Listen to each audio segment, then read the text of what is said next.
On your Friday episode of Locked On Raptors, we take the 10,000-foot view of all the Toronto Raptors wheeling and dealing over the course of this season. How are things shaping up now compared to where they were 2 months ago, 8 months ago, a year ago? We'll get into all that on today's show. Thanks for hanging.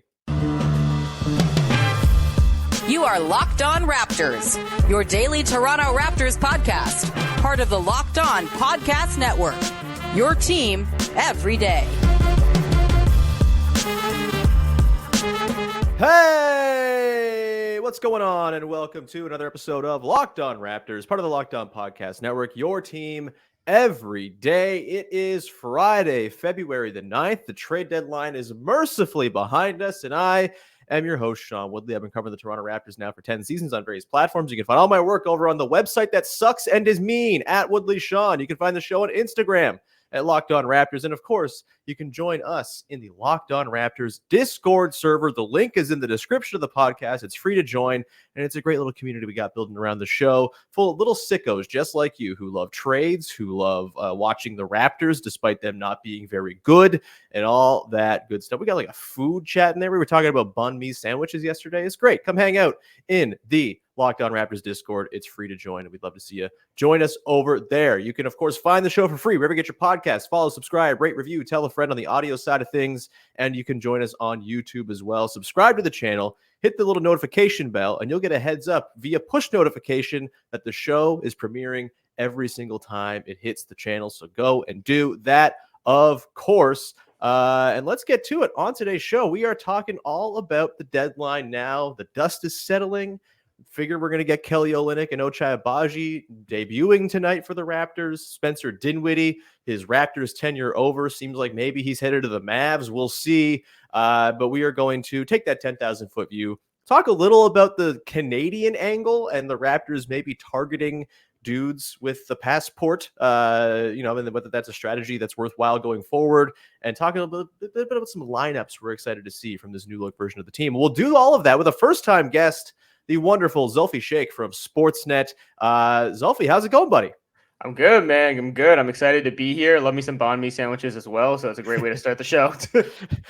Look, man, if I could do an entire podcast about sandwiches, I would. I might someday. It might be like a Patreon exclusive. We'll see. We'll see if the Raptors keep on being bad. It might force a pivot in my coverage. Either way, Zulfi, let's begin by, a lot has happened over the last 6 weeks, right? Yeah. Lots of guys in and out. And I think it's worthwhile to just kind of hop in the little biplane, fly up in the air, get a nice bird's eye view of everything that's gone on for the Raptors over the last couple of months, and just kind of assess how we feel about it. Over the course of the last couple of months, out OG Anunoby, Pascal Siakam, Precious Achiuwa, Malachi Flynn, Dennis Schroeder, Thad Young, Otto Porter, Kyra Lewis, and that LA Clippers, Oklahoma City Thunder first-round pick that they sent to the Jazz yesterday. In Emmanuel Quickley, RJ Barrett, Kelly Olynyk, Ochai Agbaji, Jordan Nwora, Bruce Brown, the Pacers first this year, the 2026 Pacers first, the Pistons second in this year's draft as well. Zulfi, how are we feeling about all of this? It's a lot of change.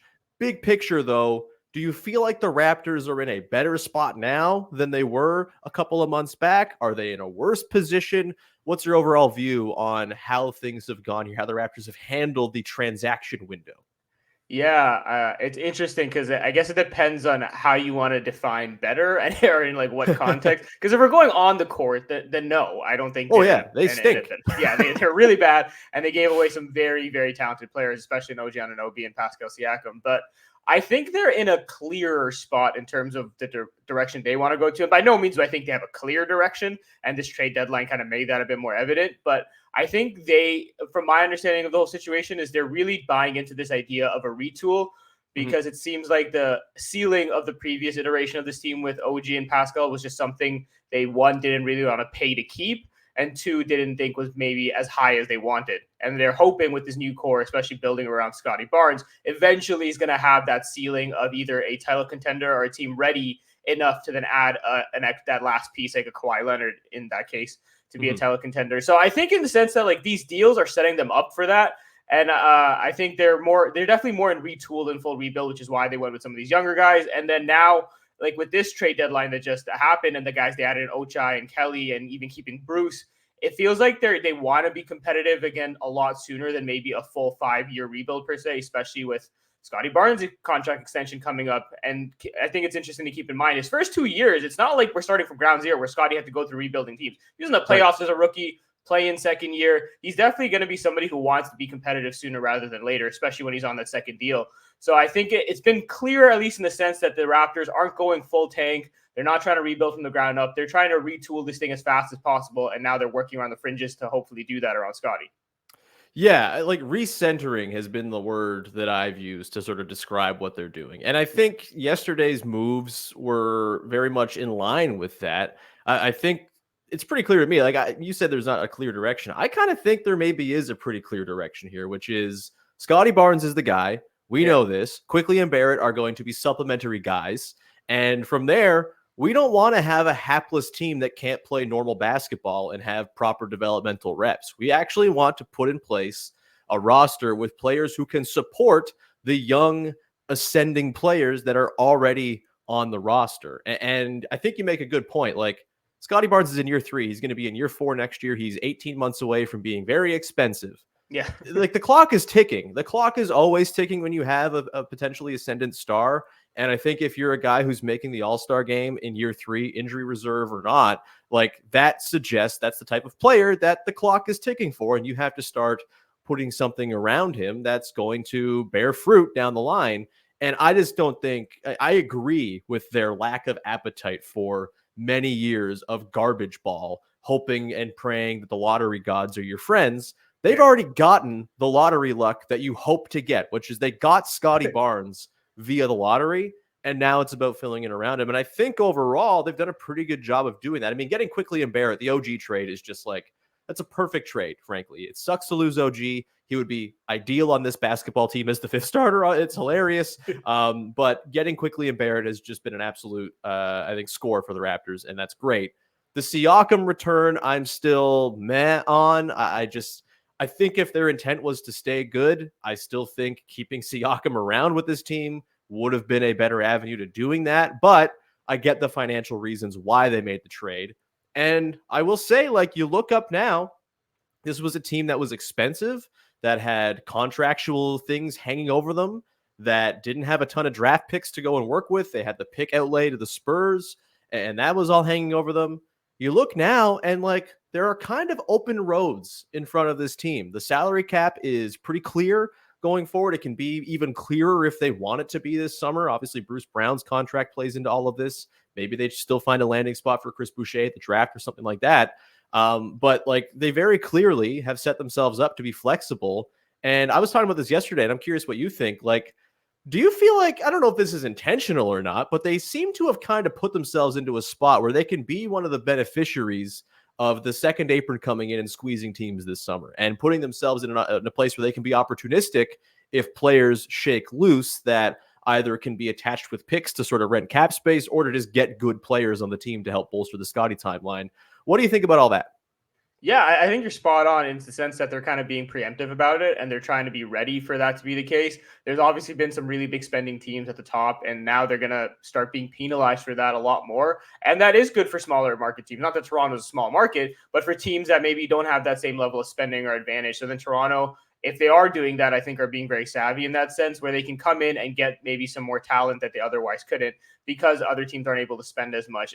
Again, going into this situation, it's new for a lot of teams. Those top spending teams, the teams lower down, they're all going to have to adjust and figure this out. So being ready for that, giving yourself options and flexibility, I think is smart. And like you said, maybe they decide to keep a Bruce Brown or they try to work something, even a guy like Jordan Warwick, you're trying all these unrestricted free agents coming up. It gives them the options to either one, retain them, or two, they can try to snatch somebody up because the bigger spending teams just can't because of the second apron. So I think it's smart to put yourself in a position where you have flexibility and options. And for a guy in Masai Ujiri whose tenure here hasn't really been riddled with rebuilding years, I think it's good that if you are going to have that experience for maybe your first time with this team, is to give yourself as many options in that space as possible. For sure. And I think, just to kind of close off here, grand scheme, like what they've done this last little bit doesn't take away all of the mistakes that led them to the spot. And I think the sort of underwhelming feeling that you get from the Siakam trade that you just sort of get maybe from the general state of things right now as the team is losing a bunch of games. Didn't add like a boatload of new picks to the draft cupboard. They added a couple, and that's nice. And they used one to get a decent player who they figure to keep. But I think there's been a pretty decent unwinding of the corner they sort of painted themselves in, like the position they kind of put themselves in. Like the paint is dried. They've been able to step out of the corner, I think. And I think even if on pure value, they didn't get back for OG and Siakam on the whole, what you'd hope to get back for OG and Siakam on the whole, I think the raw value of being in this spot where there is more flexibility, where they aren't painted into a corner with very few options, I think that has to be kind of baked into the calculus of, did the Raptors win these trades or not? That's just kind of, I think, where we're at. I don't love how we got here, but I'm actually feeling kind of rosy about where things sit now as we look ahead to the summer and beyond that. And frankly, the last 31 games of this season, I'm quite looking forward to getting actual players together who know they're on the team and running out lineups. Like, that's going to be sweet. We will talk about lineups later on. But first, Zulfi, we're going to get into some talk about Canada, baby, and whether or not this sort of last couple of months signals a shift in the Raptors' talent accrual strategy. We'll get to that coming up in just 1 second.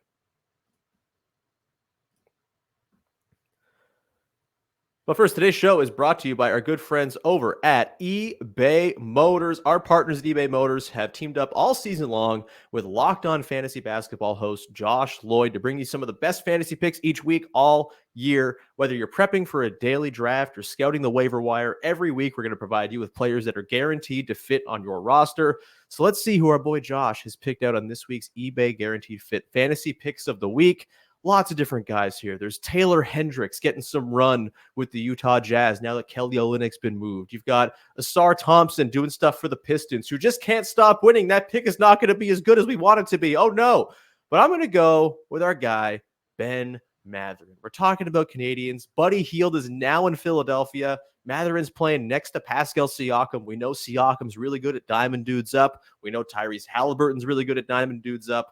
There could be a real run here for Ben Mathurin to go and score some buckets and become a really big part of that Pacers rotation going forward. So he is the pick this week among the guaranteed fits of the week. Josh Lloyd from Locked On Fantasy Basketball is going to help you win your fantasy championship, and eBay Motors knows a championship team is about each player being a perfect fit. The same goes with your vehicle. With over 122 million parts for your number one ride or die, you can make sure your ride stays running smoothly with brake kits, LED headlights, roof racks, bumpers, whatever your baby needs, eBay Motors has got it. And with eBay Guaranteed Fit, it's guaranteed to fit your ride the first time, every time, or your money back. Plus, at these prices, you're burning rubber, not cash. Keep your ride or die alive at ebaymotors.com. eBay Guaranteed Fit only available to U.S. customers. Eligible items only. Exclusions apply.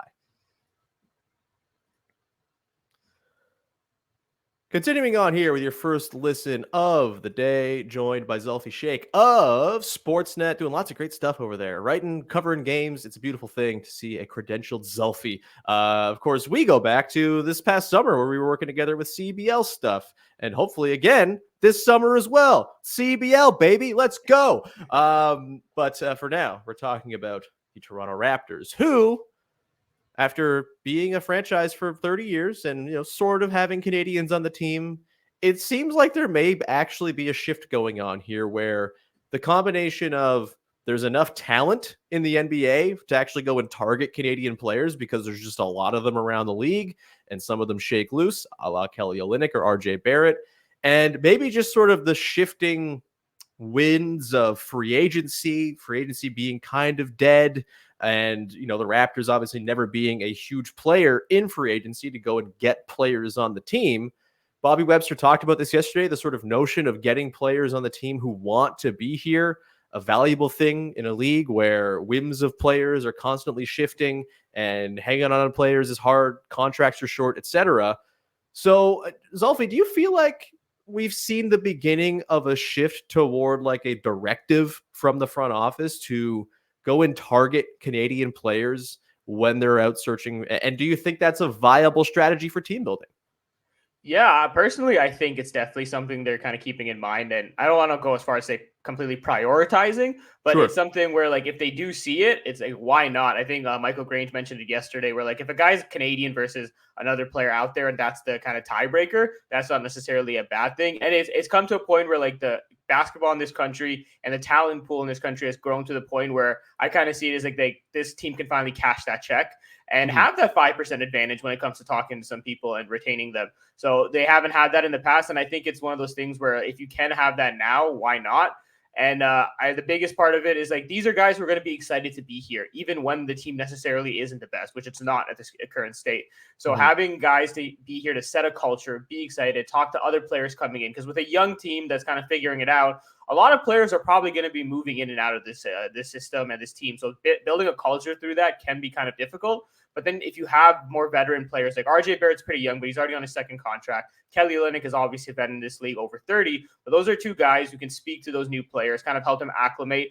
And they're going to be excited to be here no matter what because they're in a home situation and they're comfortable with it. So I think it's one of those things where Toronto wants to kind of take advantage of that now that the talent pool is there. And it's also that the teams can be good while they're doing it or like get better because Kelly Olynyk and RJ Barrett are two very talented players. This would be very different if we were talking about they were adding Andrew Nicholson back in the day or even when they brought in Kem Birch.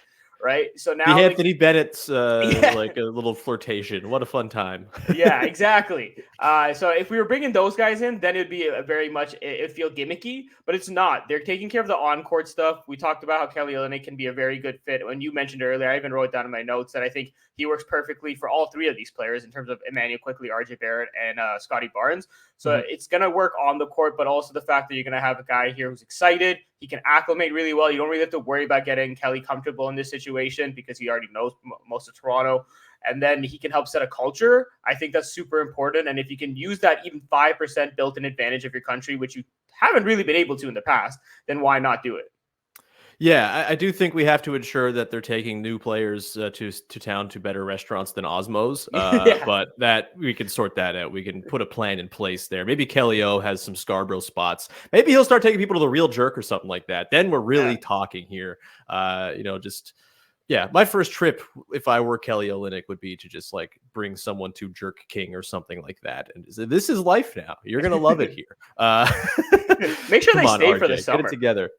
As long as you make them stay here for the summer, experience Carabana a little bit, get some good eats and stuff. They got Grady for that too. Exactly, That's the selling point.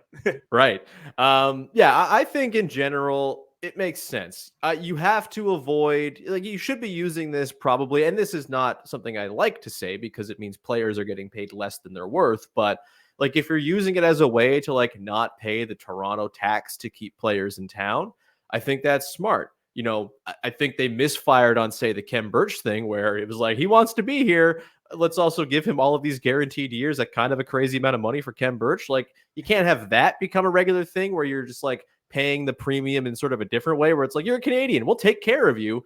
So it's got to be, they can't get crazy with it. But I do think as just a means of building up a team, it's a perfectly viable strategy.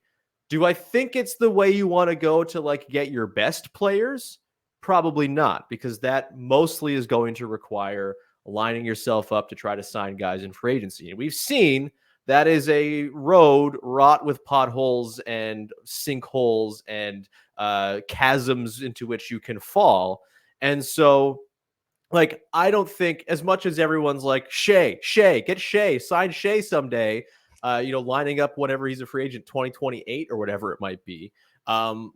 I don't think you can go about building your team with that much focus on we're going to get all the Canadian guys, because it's hard to do that. And if you fail and you set yourself up to be a free agent destination and don't do it, you become the post Giannis pursuit Raptors. You become the post DeAndre Jordan pursuit Mavericks. You become the Knicks for the last many years up until the last couple. Like, you don't want to be this team that's just like, oh, well, we'll sign that guy. That's our team building plan, is we'll sign somebody.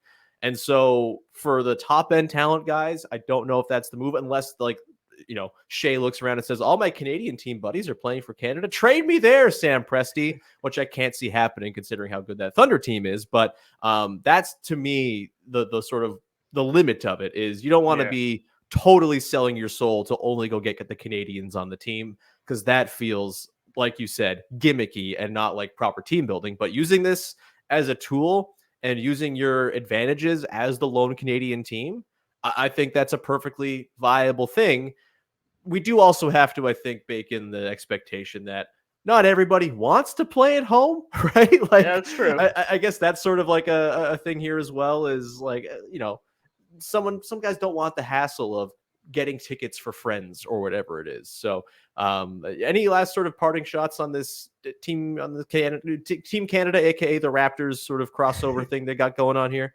Yeah, I think you put it like really well in the sense that like you don't want this to be a means of like talent acquisition, like in terms of kind of how you try to like lure free agents and recruit and stuff like that per se. Because yeah, when it comes to the top end talent, especially again like an SGA, they're going to be thinking a lot more than just like, oh, I'm going back home to Canada. Sure, may be a factor, but it's definitely going to be a lot more about the basketball of it all, you'd think, than just like whether their buddies are playing on a team.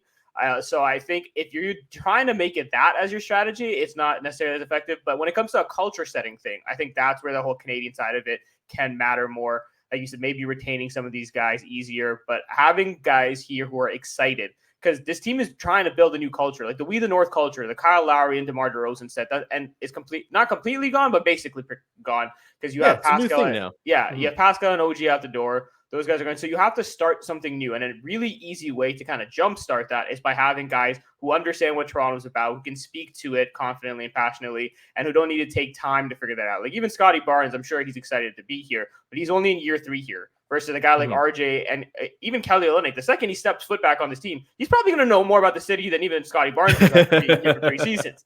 So having guys like that with experience and who are confident in talking about the city, I think is super important for setting a culture. 100%. We'll leave it there for now, as the Raptors' pursuit of more Canadian dudes will have to wait till the summer. They got 3 of them now, which is pretty fun, and maybe those 3 will share the floor at some point. That is a tease, baby, as we're going to come back on the other side and get into some lineup combinations we are now excited to watch, now that we know who is actually playing for the Toronto Raptors, something that was very much a question over the last 6 weeks or so. We'll get to that coming up in just one sec.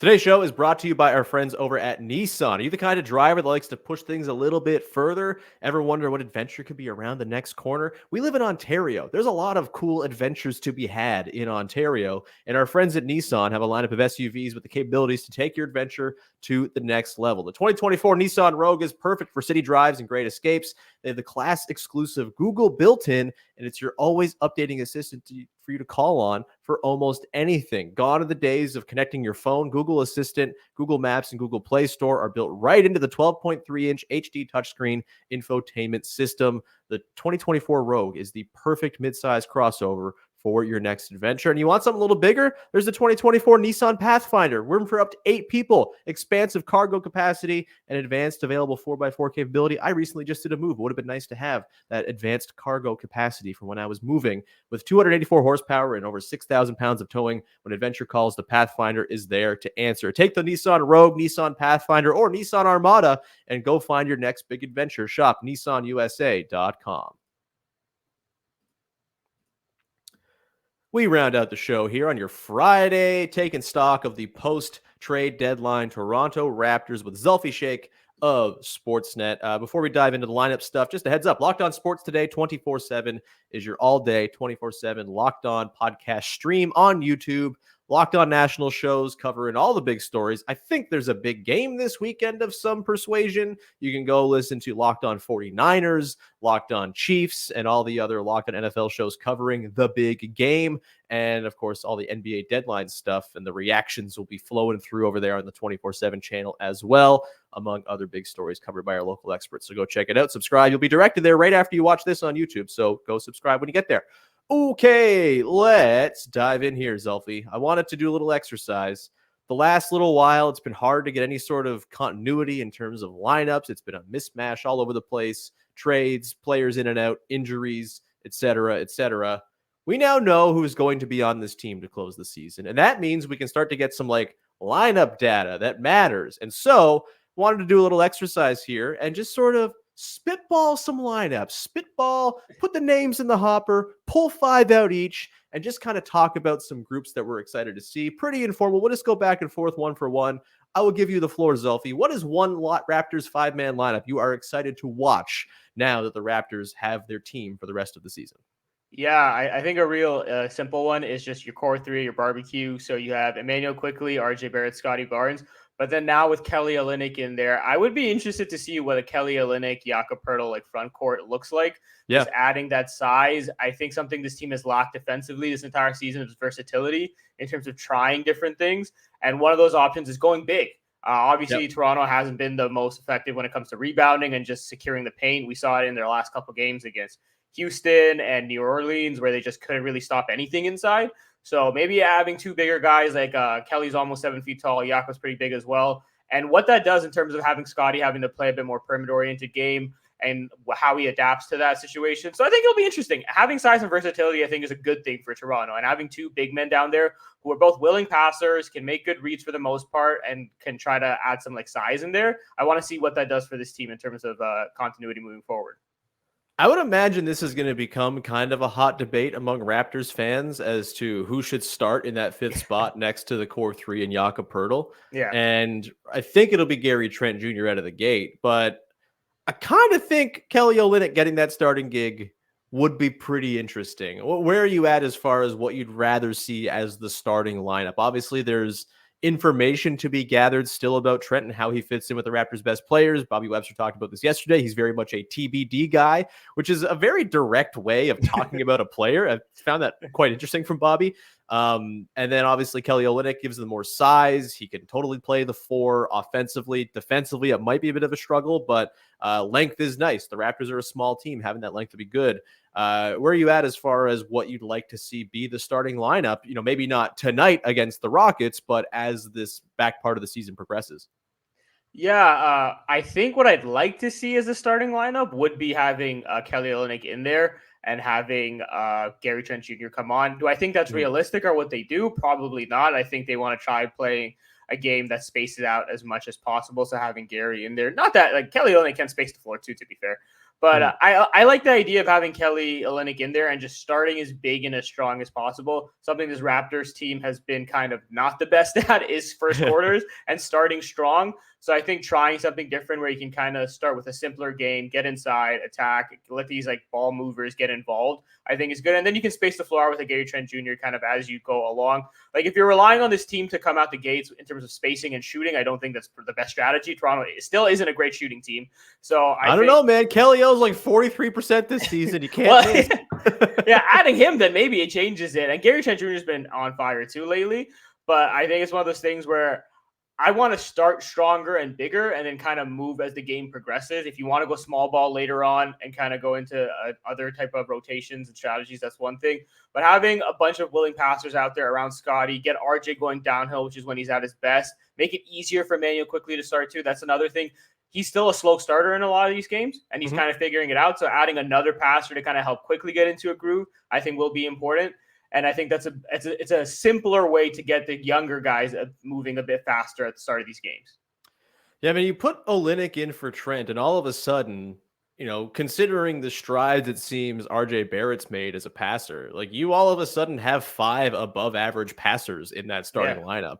You want to play Darko ball, that's the way to do it. So I think I'm with you. Give me Kelly O in the starting 5. On that note of the Barnes, Barrett, Quickley, Poeltl quartet, I talked about this on yesterday's show. To this point, they've played 224 possessions together per clean the glass. And in that time, a plus 4.9 net rating and 123 offensive rating. Very good stuff there. All but 73 of those possessions have come with either Pascal Siakam or Dennis Schroeder as the 5th guy. And Gary Trent Jr. is the only other guy to be a 5th guy with those 4 guys in a lineup. It's time for some new faces in there. It's time to try some new stuff out. And building off of the Olynyk idea and the Gary Trent Jr. as the 5th guy, give me as much of Gradey Dick as the 5th guy with that core 4 as you could possibly imagine. I want to see that. I want to see the spacing Dick can provide in that group. He offers a little bit more in terms of dynamism, I think, as like a downhill attacker than Gary Trent Jr. does, just because of his size, his ability to get to the bucket a little more effectively than Gary can. I think he's just like a better mover and sort of a better fit within the 0.5 Darko ball offense. And so I am all in on Gradey Dick playing with that group. And frankly, mix it up, throw all the different options in there to see who can work with those four. I think that's a pretty important testing ground for the rest of the season. It'll be interesting to see if those numbers hold up when it's not Schroeder or Siakam buoying up a lot of those numbers and it's different fifth guys. I think the Olynyk lineup will be pretty good, so we'll see. But what do you got for another lineup? Throw one my way here, Zulfi. We'll do maybe one more each. Yeah, so I guess another lineup is it's centered around the idea of like a backup point guard because they have Bruce Brown Jr., I guess, to be their backup point guard. So who else works with that? I don't know if having just Bruce out there as an initiator and offensive creator is the best strategy. You probably have a Scottie Barnes out there with him. And then after that, I'm curious where does Ochai fall in all this? We barely even talked about him, and he came back. So I'm kind of cheating here, but I wanted to throw it back to you in terms of you mentioned Gradey getting really involved, but like there's only so many minutes to go around. So you have Gradey, Ochai, and then Wara somewhere in there potentially. And then there's still Jalen McDaniels in all of this, and I don't know how much he plays, but he's still technically. I mean, Darko seems to like him enough to play. So I want to try to figure out with you this like when Emmanuel Quickley's off the floor, like how else is this team kind of configuring itself? I assume it's Scottie and Bruce together in some capacity, but like what are we building around that? Yeah, because, Scottie and Bruce together, it's a fine amount of shooting. Scottie obviously been totally fine as a catch-and-shoot guy this year. Bruce Brown is sort of just like a middling three-point shooter in general. So you'd think you'd want shooting in there, which maybe precludes Agbaji from being in there. But I actually think, what the lineup I was about to throw out, I'm glad you threw this back. We really, really, really detested Scottie with four bench guys to start this season. And I think a lot of it was because it was a weird four bench guys. It was Malachi Flynn, who's just not good. It was Precious Achiuwa, who's a weird fit. It was Chris Boucher, who's a weird fit, who's not played terribly well or wasn't playing terribly well in those looks. Gary Trent Jr. in the middle of a swoon. I wonder if there is room to go and bust open the Scottie and four bench guys idea once again, with Bruce Brown, with Gradey Dick, with Ochai Agbaji, and then Kelly Olynyk as the fifth, as the center. Might be light on defense, but the Raptors, I think, are just generally light on defense, so I don't know if that really matters. And it gives you the ability to play Scottie both with the ball in his hands as a point guard, with Bruce working, I guess, as the four in these constructions. It'll be pretty small, I guess. Or you have Bruce as your point guard and Scottie more as like a screen and dive guy or a spot up guy. And I think that's a perfectly fine way to use him as well. I'm not thrilled about the idea of not having at least two of Barnes, Barrett, Quickley, Poeltl on the floor at all times. I think they have some, flexibility with the skill sets those guys have to actually just have two of them on the floor at all times. But if you're going to go with four bench guys, I think that might be the way you get Agbaji in there and might be a way to sort of navigate those minutes without Dennis Schroeder or a traditional backup point guard with Brown and Barnes and Olynyk kind of carrying the day playmaking wise. What do you think about that? No, I like that. I think it makes sense in terms of trying to split the minutes with the Scottie and four bench guys, trying it again with players that seem to fit his strengths a bit better. I think that's definitely a more important way to go about it, a more successful strategy than how it was going before. Like you said, some weird fits in there. So that's definitely a way to get more of the minutes allocations in there. I think also like part of this that I find really interesting is like yesterday night, I was kind of going over the lineup, trying to figure out things. And to me, this screams like some of these guys are going to be given added responsibility, and whether that's right or wrong is going to be one thing. But like, I think an RJ Barrett might be asked to create a bit more offensively. Ochai Agbaji was brought in here and traded for, not just to kind of be a end of bench guy forever. They clearly want him to at least provide something defensively, taking on more responsibility. So in that lineup that you suggested, and you talked about the kind of the defensive weaknesses that they could have, they probably will try to lean on an Ochai in that sense to be like, hey, we want you to develop into a point of attack defender. We want you to take guys so Scottie can be that backline guy, because when he's out there with his bench unit, he has enough responsibility trying to create. We don't want him to have to tire himself out by trying to guard people above the break versus he can just do what he's really good at, which is helping behind the back and being a sweeper. So I think those lineups can work, but then it's that thing where like they are really leaning on these guys to take on that extra responsibility in those situations. But I think that's also a good thing. It's a young team. They're here to develop, and that's part of it. Yeah. So it'll be fun. It'll be fun for them to try different things and kind of adjust and see what's happening and get more people involved. Again, they have a lot of new guys to kind of acclimate. And now, especially with a guy like Bruce Brown, who knows he's going to be here at least the rest of the season, that's when continuity comes in. And I think that one of the biggest things that I saw from Darko is that once continuity was a thing for him and it started even the first half of the season, I personally thought he was getting stronger as things went on. He's a little slow to adjust at times, but continuity for him seems to really be an important factor. And now he'll get some of that back. 100%. And, I think to your point, like throw these guys to the fire, see what they can do. I think Agbaji will fit in pretty nicely as like a 2-3 next to either Gary Trent Jr. or Gradey Dick in those second units, just because he can offset their perhaps defensive deficiencies while they offset his more inconsistent three-point shooting.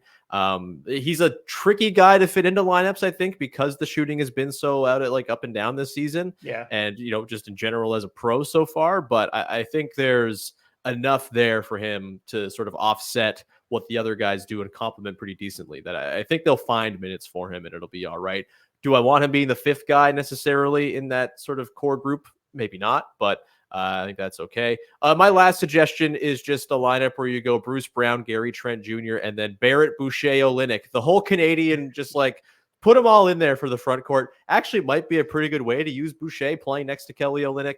And, if you want to have Jordan Warren there because he's an honorary Canadian and put him in for Gary Trent Jr. being from Buffalo, that's also fine by me as well. Zulfi, feel like we've done a pretty good job covering all this. I'm sure the lineups will be totally different than what we predicted at all here because that's how basketball lineups work. It's never as clean and crisp as you want it to be, but this podcast sure was. Thanks so much. It was lovely having you on for your first episode. It will not be your last, I'm sure. Where can people find all your great work? Yeah, like you mentioned, Sean, at Sportsnet. I'm an associate editor there and just doing a bunch of work writing for the most part and contributing. I also do freelance work with Raptors Republic, and there's content on there as well, both video and writing.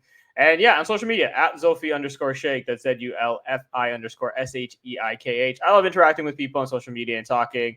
As you know, Sean, I'm growing through this industry. I'm newer here, but very excited to be along. So thank you again for the opportunity. But yeah, reach out, talk, look at my stuff. That's all I ask for. Hell yeah. Look at his stuff. That's what we want here always. Thank you so much for tuning into the show. We'll be back again on Monday to talk about the first two games of your new look Toronto Raptors, a back-to-back over the weekend against Houston, and I forget who they play Saturday. So that's fun. And then we'll Cleveland? Oh, God, that's going to be hard. I think so. They're very good. Either way, hopefully you can beat Houston without Fred VanVleet in the lineup tonight and not get absolutely waxed like they did last Friday night. Wouldn't that be a dream? That would be nice. Either way, thank you so much for hanging out. Follow, subscribe, rate, review, tell a friend. Go listen to yesterday's shows where we talked about the deadline. I also talked about the Hornets game, which everyone was clamoring for, that sweet, sweet Hornets game analysis. I'm sure you can listen to that, and we'll be back again Monday. Until then, thank you so much. Have a good one. We'll talk to you then. Bye-bye. 0 for 7, man. 0 for 7.